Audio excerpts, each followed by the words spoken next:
ಯೇಸುವಿಗೆ ಸ್ತೋತ್ರ. ಇಂದು 14 ಜನವರಿ 2026. ಎಲ್ಲ ಪ್ರಿಯರಿಗೂ ಶುಭೋದಯ. ಈ ದಿನದ ಧ್ಯಾನ ಭಾಗ ಪೇತ್ರನು ಬರೆದ 2ನೇ ಪತ್ರಿಕೆ 1ನೇ ಅಧ್ಯಾಯ ಅದರ 11ನೇ ವಾಕ್ಯ. ನಮ್ಮ ಕರ್ತನು ರಕ್ಷಕನೂ ಆಗಿರುವ ಯೇಸು ಕ್ರಿಸ್ತನ ನಿತ್ಯ ರಾಜ್ಯದಲ್ಲಿ ಪ್ರವೇಶಿಸುವ ಹಾಗೆ ದೇವರು ನಿಮಗೆ ಧಾರಾಳವಾಗಿ ಅನುಗ್ರಹಿಸುವನು. ಒಬ್ಬ ಕ್ರೈಸ್ತನ ಅಂದರೆ ಕ್ರಿಸ್ತನಲ್ಲಿ ಬೆಳೆಯುತ್ತಿರುವ ಮತ್ತು ಕ್ರಿಸ್ತನನ್ನು ತನ್ನ ಜೀವನ ಶೈಲಿಯ ಮೂಲಕ ಆಧರಿಸುವ ವ್ಯಕ್ತಿಗೆ ಸಿಗುವಂತಹ ಪ್ರತಿಫಲ ಅನ್ನುವಂಥದ್ದು, ಅಂಥವರನ್ನು ಕ್ರಿಸ್ತನು ತಾನೇ ತನ್ನ ರಾಜ್ಯದಲ್ಲಿ ವೈಯಕ್ತಿಕವಾಗಿ ಆಮಂತ್ರಿಸುವವನಾಗಿದ್ದಾನೆ. ಇದಕ್ಕೆ ಉದಾಹರಣೆ ಅನ್ನುವಂಥದ್ದು ಸ್ಟೇಫನ ಜೀವಿತ. ಸ್ಟೇಫನು ದೇವರ ಕೃಪೆಯಿಂದಲೂ ಬಲದಿಂದಲೂ ತುಂಬಿದವನಾಗಿ ಜನರಲ್ಲಿ ಅದ್ಭುತ ಕಾರ್ಯಗಳನ್ನು, ಸೂಚಕ ಕಾರ್ಯಗಳನ್ನು ಮಾಡುತ್ತಾ ಇದ್ದನು. ಅವನ ಮಾತಿನಲ್ಲಿ ಜ್ಞಾನವೂ ಪವಿತ್ರಾತ್ಮ ಶಕ್ತಿಯೂ ಇದ್ದದ್ದರಿಂದ ಯಾರಿಂದಲೂ ಅವನನ್ನು ಎದುರಿಸಲು ಸಾಧ್ಯವಾಗಲಿಲ್ಲ. ನಂತರ ಶಾಸ್ತ್ರಿಗಳು, ಹಿರಿಯರು ಸ್ಟೇಫನ ಮೇಲೆ ಸುಳ್ಳು ಸಾಕ್ಷಿಯನ್ನು ಹೊರಿಸಿ ಅವನನ್ನು ಹಿಡಿದು ಹಿರಿಸಭೆಯ ಮುಂದೆ ನಿಲ್ಲಿಸಿದರು. ಸ್ಟೇಫನು ಹಿರಿಸಭೆಯವರ ಮುಂಭಾಗದಲ್ಲಿಯೂ ಪವಿತ್ರಾತ್ಮನ ಶಕ್ತಿಯಿಂದ ಮಾತನಾಡುವವನಾದನು. ಸ್ಟೇಫನ ಮಾತುಗಳನ್ನು ಕೇಳಿಸಿಕೊಂಡವರು ಅದನ್ನು ಅರಗಿಸಿಕೊಳ್ಳುವುದಕ್ಕೆ ಮನಸ್ಸಿಲ್ಲದವರಾಗಿ, ರೌದ್ರ ಮನಸ್ಸುಳ್ಳವರಾಗಿ ಅವನನ್ನು ಕಲ್ಲೆಸೆದು ಕೊಲ್ಲುವುದಕ್ಕೆ ತೀರ್ಮಾನಿಸಲು ಸ್ಟೇಫನು ಪವಿತ್ರಾತ್ಮ ಭರಿತನಾಗಿ ಆಕಾಶದ ಕಡೆಗೆ ದೃಷ್ಟಿಸಿ ನೋಡಿ ದೇವರ ಪ್ರಭಾವವನ್ನು, ದೇವರ ಬಲಗಡೆಯಲ್ಲಿ ನಿಂತಿದ್ದ ಯೇಸುವನ್ನು ಕಂಡನು. ಅವರು ಕಲ್ಲೆಸೆಯುತ್ತಿರಲು ಸ್ಟೇಫನು, ಯೇಸು ಸ್ವಾಮಿಯೇ, ನನ್ನ ಆತ್ಮವನ್ನು ಸೇರಿಸಿಕೋ ಎಂದು ಪ್ರಾರ್ಥಿಸಿದನು. ಅಪೊಸ್ತಲರ ಕೃತ್ಯ 6 ಮತ್ತು 7 ಅಧ್ಯಾಯಗಳಲ್ಲಿ ಇದರ ಪೂರ್ಣ ಚರಿತ್ರೆಯನ್ನು ಕಾಣುತ್ತೇವೆ. ಯೇಸುವಿನ ಐಹಿಕ ಸೇವೆಯ ಕಾಲಘಟ್ಟಗಳಲ್ಲಿ ತಾನು ಶ್ರಮೆ ಮರಣವನ್ನು ಅನುಭವಿಸುವುದಕ್ಕಿಂತ ಮುಂಚಿತವಾಗಿ ತನ್ನ ಶಿಷ್ಯರಿಗೆ ಹೇಳಿದ್ದು, ನಿಮ್ಮ ಹೃದಯವು ಕಳವಳಗೊಳ್ಳದೇ ಇರಲಿ. ನನ್ನ ತಂದೆಯ ಮನೆಯಲ್ಲಿ ಬಹಳ ಬಿಡಾರಗಳು ಅವೆ. ನಾನು ನಿಮಗೆ ಸ್ಥಳವನ್ನು ಸಿದ್ಧ ಮಾಡುವುದಕ್ಕೆ ಹೋಗುತ್ತೇನಲ್ಲ.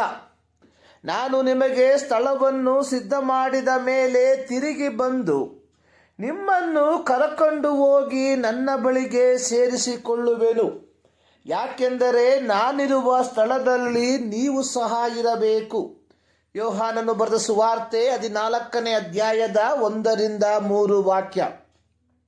ಪ್ರತಿ ಕ್ರೈಸ್ತರಿಗೆ ಯೇಸು ಕ್ರಿಸ್ತನು ಕೊಟ್ಟಿರುವ ಏಕೈಕ ನಿರೀಕ್ಷೆಯ ವಾಗ್ದಾನ ಅನ್ನುವಂಥದ್ದು ನಿತ್ಯತ್ವದ ವಾಸ.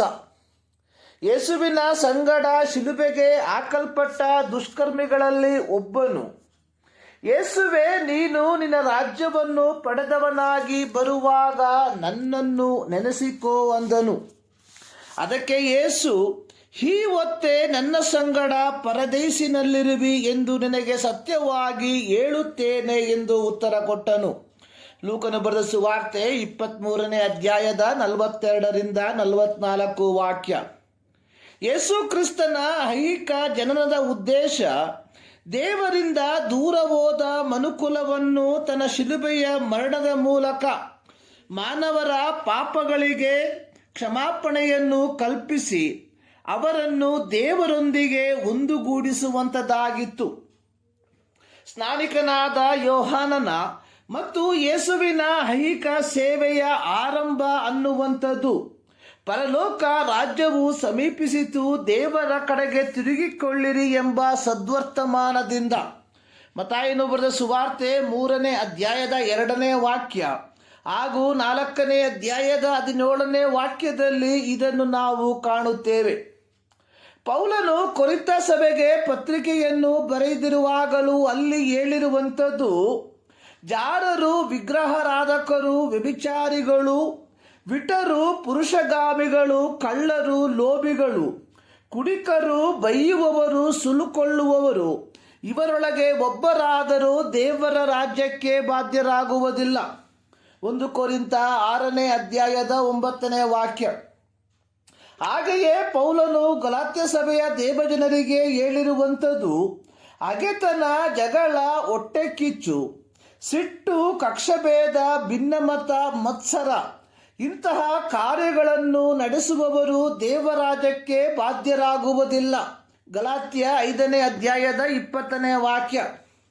ಪ್ರಕಟಣೆ ಪುಸ್ತಕ 21ನೇ ಅಧ್ಯಾಯದ 8ನೇ ವಾಕ್ಯದಲ್ಲಿ ಯೋಹಾನನು ಪರಲೋಕದ ಸಿಂಹಾಸನದೊಳಗಿಂದ ಕೇಳಿಸಿಕೊಂಡದ್ದು, ಹೇಡಿಗಳು, ನಂಬಿಕೆಯಿಲ್ಲದವರು, ಅಸಹ್ಯವಾದದರಲ್ಲಿ ಸೇರಿದವರು, ಕೊಲೆಗಾರರು, ಜಾರರು, ಮಾಟಗಾರರು, ವಿಗ್ರಹಾರಾಧಕರು, ಎಲ್ಲ ಸುಳ್ಳುಗಾರರು, ಇವರಿಗೆ ಸಿಕ್ಕುವ ಪಾಲು ಬೆಂಕಿ, ಗಂಧಕಗಳುರಿಯುವ ಕೆರೆಯೇ.